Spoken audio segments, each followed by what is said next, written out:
पिछले एपिसोड में आपने देखा था कि करण और उसके सभी दोस्तों को वो संदूक मिल गया था जिसके अंदर वो चारों सामग्रियां थी। उसके बाद वे सभी जंगल में सो गए थे, परंतु जब लव सुबह सोकर उठता है तो उसे संदूक अपने आसपास वो कहीं भी नहीं दिखता, तो वो इस बात से बहुत ज्यादा घबरा जाता है। अब आगे। रात को सभी वहां पर सो गए थे। जब लव को संदूक कहीं नहीं दिखती तो वो सभी को उठा देता है। कल रात को तो वो यहीं पर थी, आखिर अब ये संदूक कहाँ गायब हो गया? तुम चिंता मत करो लव, वो संदूक कहीं नहीं गई है, यहीं पर है। परंतु मैंने तो हर जगह देख लिया, मुझे तो कहीं पर भी नहीं मिली। ये देखो टॉबी, यहाँ पर संदूक कहीं भी नहीं है। उसके बाद टॉबी उस वृक्ष के पीछे जाकर एक गड्ढा खोदने लगता है और उसमें से संदूक बाहर निकाल कर ले आता है। ये देखो लव, संदूक यहीं पर है। तुम्हें कल रात संदूक की बहुत ज्यादा चिंता हो रही थी, इसलिए मैंने इसे गड्ढे में छुपा दिया था ताकि कोई उसे उठाकर न ले जाए।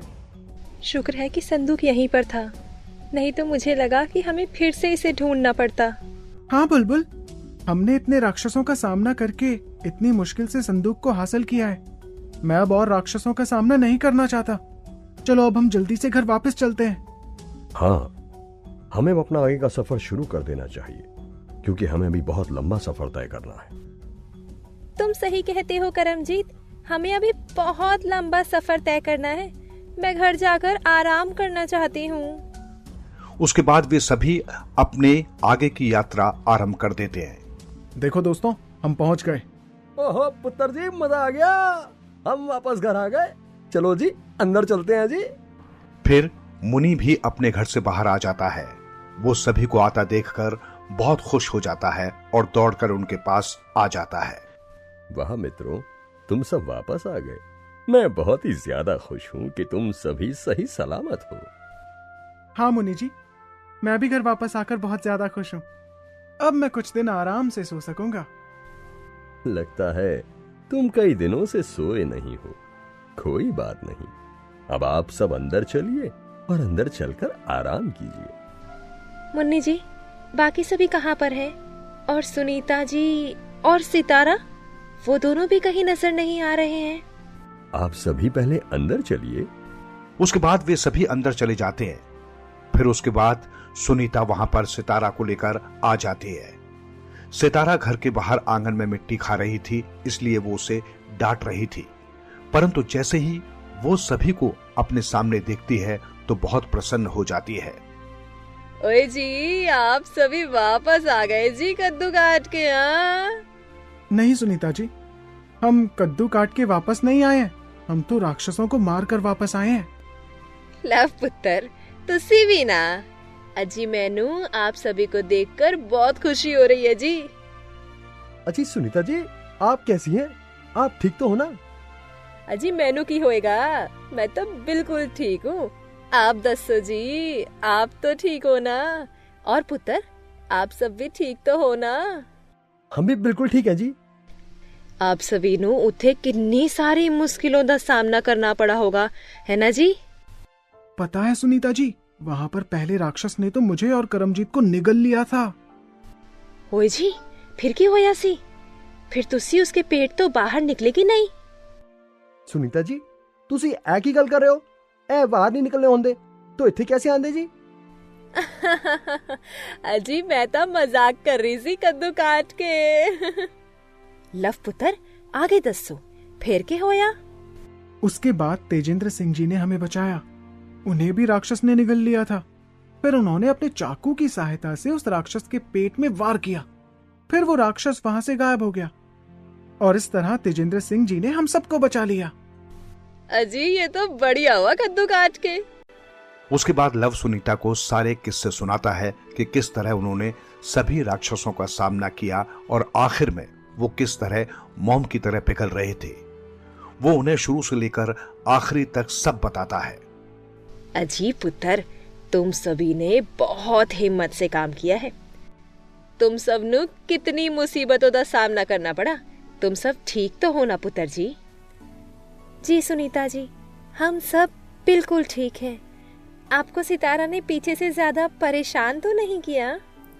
हाँ जी पुत्र, तो आनो होड़ मैं की दस्सा जी। लगता है सितारा ने आपको बहुत ज्यादा परेशान किया है। परंतु सितारा है कहाँ? पर अभी तो वो यहीं पर था।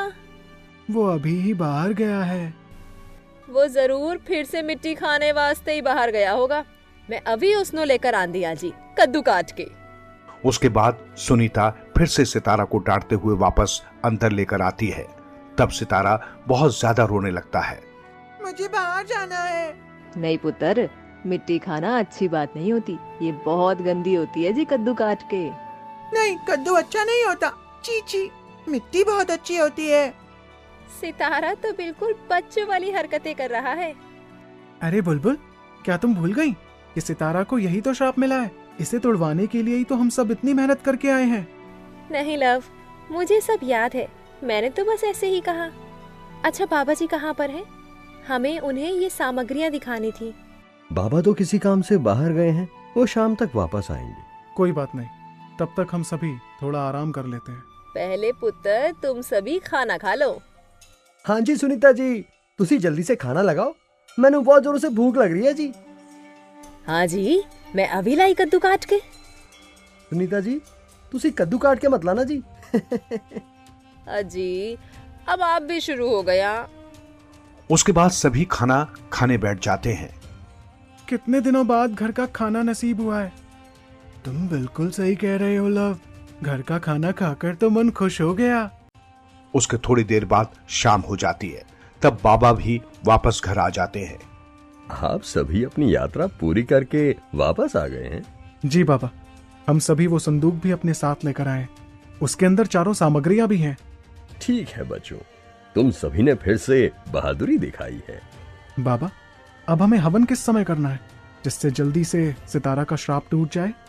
हम कल सुबह ही हवन आरंभ कर देंगे, परंतु याद रहे कि हवन में सितारा को जरूर उपस्थित होना होगा और उसे कोई भी शरारत नहीं करनी होगी, क्योंकि अगर हवन भंग हो गया तो उसका श्राप कभी नहीं टूट सकेगा। परंतु बाबा, सितारा का दिमाग तो बिल्कुल बच्चे जैसा हो गया है।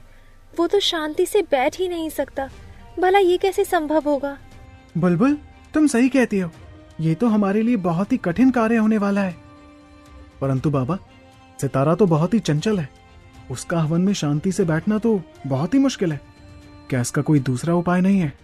नहीं, ये हवन सितारा के लिए ही हो रहा है। अगर वो इस हवन में उपस्थित नहीं होगा तो इस हवन का कोई फायदा नहीं होगा। इसका मतलब अगर सितारा हवन में शांति से नहीं बैठा तो वो कभी भी अपने श्राप से मुक्त नहीं हो सकेगा। ये तो बड़ी समस्या हो जाएगी। अब हम सभी क्या करेंगे? क्यों ना हम सभी सितारा को रस्सी से बांध दें ताकि वो कहीं पर भी ना जा सके। अगर करमजीत हम उसे रस्सी से बांध देंगे तो वो बहुत ज्यादा रोएगा, जिसकी वजह से हवन भंग हो जाएगा। क्यों ना करण हम सितारा के मुंह पर भी कपड़ा बांध दें ताकि उसके रोने की आवाज ना आ सके। नहीं, हम ऐसा नहीं कर सकते, क्योंकि हवन लंबा चलेगा। साथ ही अगर हम ऐसा करेंगे तो सितारा को बहुत ज्यादा तकलीफ होगी। सही कहा तुमने।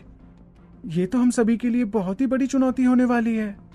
आप सभी जो संदूक लेकर आए हैं, कृपया करके मुझे दिखाइए। मैं उन सामग्रियों को देखना चाहता हूँ। जी बाबा, मैं अभी वो संदूक लेकर आता हूँ। उसके बाद करण वहां से संदूक लेने चला जाता है। फिर वो संदूक लेकर आता है और बाबा को दे देता है। करण बेटा, इस संदूक की चाबी कहाँ पर है? वो चाबी तो लव के पास थी। लव, इस संदूक की चाबी तुमने कहां पर रख दी? करण, वो चाबी तो वहीं संदूक के पास ही रखी थी।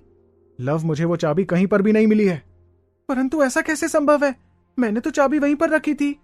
कोई बात नहीं, हम सभी मिलकर उस चाबी को ढूंढते हैं। फिर करण और उसके सभी दोस्त मिलकर उस चाबी को ढूंढने लगते हैं, परंतु किसी को भी वो चाबी कहीं पर नहीं मिलती। अगर हमें वो चाबी नहीं मिली तो हम सब क्या करेंगे? हम उस चाबी के बिना संदूक को भी नहीं खोल सकते और कल सुबह ही हमें हवन भी करना है। हमारे पास बहुत ही कम समय है। हम सभी को जल्दी से जल्दी उस चाबी को ढूंढना होगा। बच्चों, तुम सभी को इस तरीके से संदूक के मामले में लापरवाही नहीं करनी चाहिए थी। तुम्हें पता है, ये संदूक हमारे लिए इस समय बहुत ज्यादा कीमती है, तो उसकी चाबी भी संभाल कर रखनी चाहिए थी। जी बाबा, हमें क्षमा कर दीजिए। हम वो चाबी अभी अवश्य ढूंढ कर रहेंगे।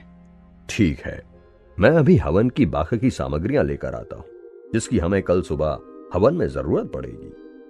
उसके बाद बाबा वहां से चले जाते हैं और बाकी सभी संदूक की चाबी ढूंढने लगते हैं, परंतु वे इसमें नाकामयाब रहते हैं।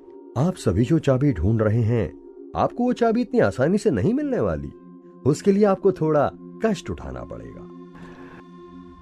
आखिर में वो संदूक की चाबी कहां गायब हो गई थी? और क्या कल सितारा हवन में शांति से बैठ पाएगा? क्या करण और उसके सभी दोस्त मिलकर सितारा का श्राप तोड़वाने में कामयाब हो पाएंगे? ये सब जानने के लिए बने रहेगा तिलिस्मी कहानी के अगले एपिसोड तक।